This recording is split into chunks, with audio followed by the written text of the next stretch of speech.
también, de la fiata de Ori.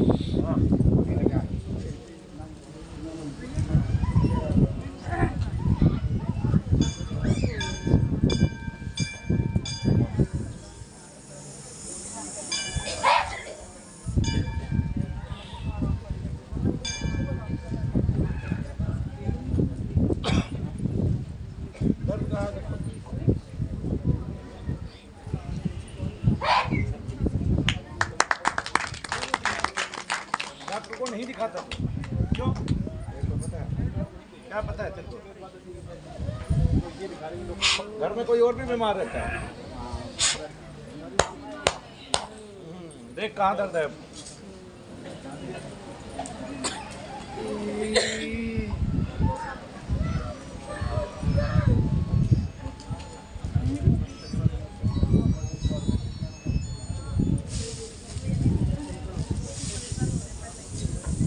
आँख में के बाद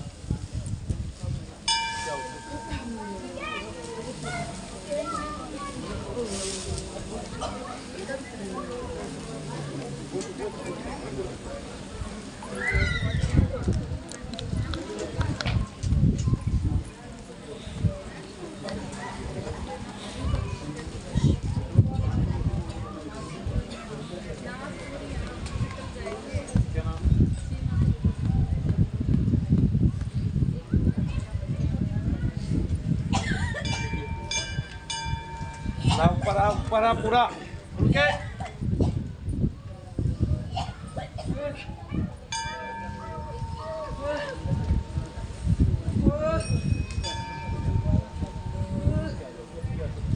अंदर ये पित्र भी है तेरे घर के इसमें आया ना समझ पूछता तो नहीं है तू पित्र को पूछता तो नहीं है तू कभी नहीं पूछता ठीक है ऐसा जो साफ है उसको तेरे किसी चीज़ की जरूरत नहीं क्योंकि वो तो इतनी सारी चीज़ें तुझे ही दे के गया अपनी सारी जमीन जायदाद ठीक है और जो भूखा है वो तो फिर भूखा ही रहेगा सारी उम्र उसको तो सिखा नहीं सकता ये बात याद रखना ठीक है ना जैसे आदमी का पूरा नहीं पड़ता भूख से और उसको लगती रहती है ऐसे उसका भी पूरा नहीं पड़ता आओ खुश रहे बहुत ले आनंद अगला नाम सुमन पलवल से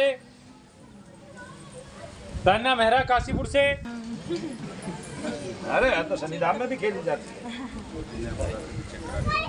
अरे भाई हमारे भी वो रच गई क्या बोलते हैं इसको हाँ नेल पॉलिश रच गई हाँ तान्या क्या हो रहा है तान्या को होता क्या है डॉक्टर को क्या दिखा दिया तूने चक्कर आने 3-4 साल से भाई तुम क्या यहाँ चर्चा कर रहे हो इधर देखना इधर तू जा रहा है क्या कहीं पे अच्छा ठीक है हाँ चक्कर आते हैं और यहाँ गर्दन है और यहाँ पीठ तक दर्द होता है बहुत ज़्यादा हाँ। और इतना दिखाया डॉक्टर सिर्फ सोने की दवाई देते हैं सिर्फ सोने की उनको कुछ समझ ही नहीं आ रहा क्या हो रहा है MRI सर्वाइकल सब करवा लिया कुछ भी नहीं आ रहा मुंबई दिल्ली गुड़गांव उत्तराखंड सब जगह दिखाते हैं जैसे अभी खड़ी है तुझे अपने रोग में क्या महसूस हुआ मुझे दर्द होता है यहाँ से यहाँ नहीं अभी खड़ी है दर्द हो रहा है अब नहीं हो रहा तो फिर मैं सुबह भी आई थी तब नहीं हो रहा था मैं जैसे ही घर को गई दर्द होने लगा मैं आधे रास्ते से वापस आई हूँ आपके तो कटने दो ना फिर पहले कटेगा कटते कटते वो दर्द खत्म हो जाएगा फिर भी मैं एक बार देख लेता हूँ तान्या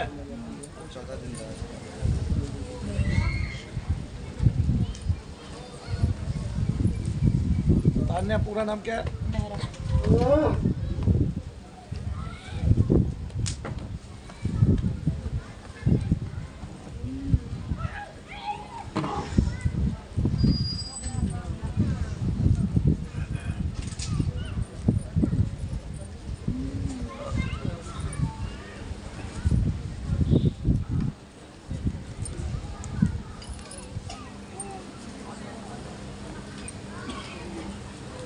जो दर्द यहाँ आने पे चला जाए और जो दर्द यहाँ आते गायब हो जाए वो दर्द बेटे दोष का है उसको डॉक्टर कभी जीवन में ठीक नहीं कर पाएगा इसको तो समझ में आ गई ना ये बात तो फिर कहाँ है डॉक्टर के चक्कर में पड़े मतलब इतना तो मन को संतुष्टि डॉक्टर से हो रही है कै साल हो गए चक्कर खाते धक्के खाते 4 साल हो गए 4 साल में डॉक्टर ने तुझे रत्ती भर आने भर धेले भर लाभ नहीं दिया तो जब वो रत्ती आना और धेले भर लाभ नहीं दे पाया यानी कि 1% भी लाभ नहीं दे पाया तेरे रोग में वृद्धि और होती चली गई तो तुझे ये कैसे लग रहा है कि तुझे डॉक्टर ठीक कर देगा नहीं समझे डॉक्टर का बाप भी ठीक नहीं कर सकता सारी मशीनें फैला है हिंदुस्तान की डॉक्टर कोई महर्षि सुश्रुत का बाप है क्या डॉक्टर कोई महर्षि चरक का बाप है क्या है डॉक्टर कोई वाघ भट्ट का बाप है क्या जिन्होंने लिख दिया सर्वोन्माद का कोई इलाज नहीं है दुनिया में, और आगे होगा भी नहीं, और नहीं होगा तो एक दिन मनु भैया आएगा वही कर देगा।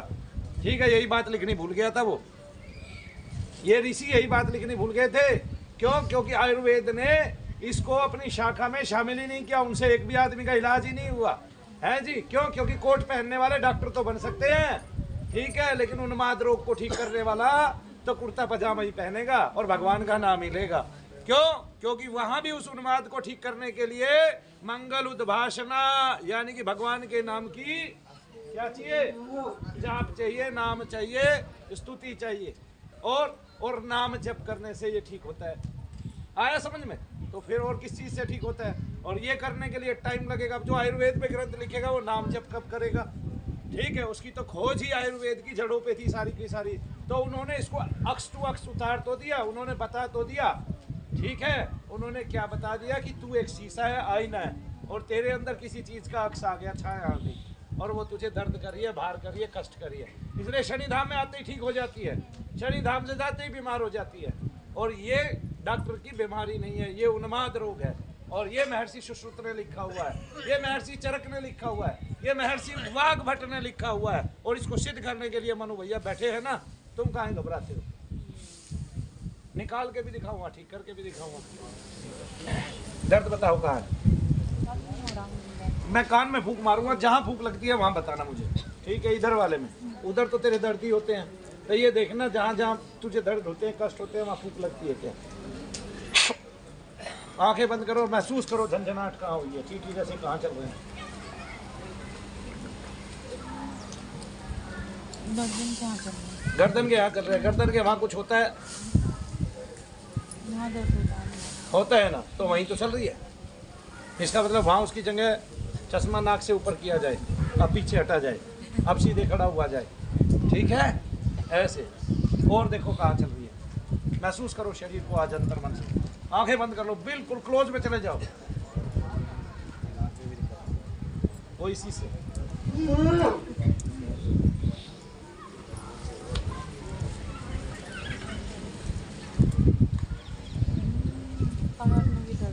कमर में भी दर्द हुआ, और जहां जहां उसकी जगह है, जहां जहां तुझे दर्द होते होंगे वहीं वहीं चलेंगी चीटियां। देखो शब्द जा रहा है, शब्द जा रहा है, शब्द दौड़ रहा है, सब अंदर में चला गया।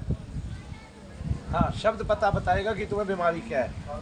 आया समझ में? डॉक्टर की सब मशीनें इस शब्द के आगे फीकी हैं, इसलिए ग्रंथों में इनकी बहुत महिमा लिखी हुई है। भगवान की महिमा है, भगवान के नाम की महिमा है, नाम जप की महिमा है, मंत्र शक्ति की महिमा है, यज्ञ की महिमा है, वैदिक रीति के दीप की महिमा है। दीप वही योनि रूपा कुंड है जैसा यज्ञ है, इसलिए हम दीप जलाते हैं, ठीक है? और उसके माध्यम से भगवान घी, विशुद्ध ज्योत, तेल, ये सब ग्रहण करते हैं। वो अग्नि तो है उसमें, और अग्नि ही है जो देवताओं को भोग देती है, इसलिए अग्नि का माध्यम जरूरी है। सारे महात्माओं ने अग्नि को पकड़ा है, अग्नि ने ही सबको सिद्ध किया है, कोई महात्मा अलग से सिद्ध नहीं हुआ, अग्नि ही वाणी सिद्ध करती है ना? क्यों? क्योंकि अग्नि को वायु हवा देती है और अग्नि बढ़ती चली जाती है। तब अग्नि का एक सहायक है ना? अग्नि के 10 सहायक हैं, तब वायु के भी 10 सहायक है जी। तब ब्रह्मांड नायक सूर्य के भी 10 सहायक हैं। इस तरह से ये 11-11 मिलके 33 कोटि देवता होते हैं, और हम हिंदुओं को परंपरागत रूप से 33 देवता मिले हैं, जिनमें सब कुछ समाया हुआ। बोलो शनिदेव महाराज की। अब पता दर्द कहाँ है? मैं यहाँ आकर नहीं, ये तत्व चलता है सूक्ष्म, ये प्रेती होता है, पितरी होता है, या दोषी होता है, ठीक है ना? आओ खुश रहो, आती रहे तू जब तक बिल्कुल कल्याण ना हो, फिर देख लूँगा मैं तुझे। ऊषा नोएडा से। हाँ, क्या नाम है उसका?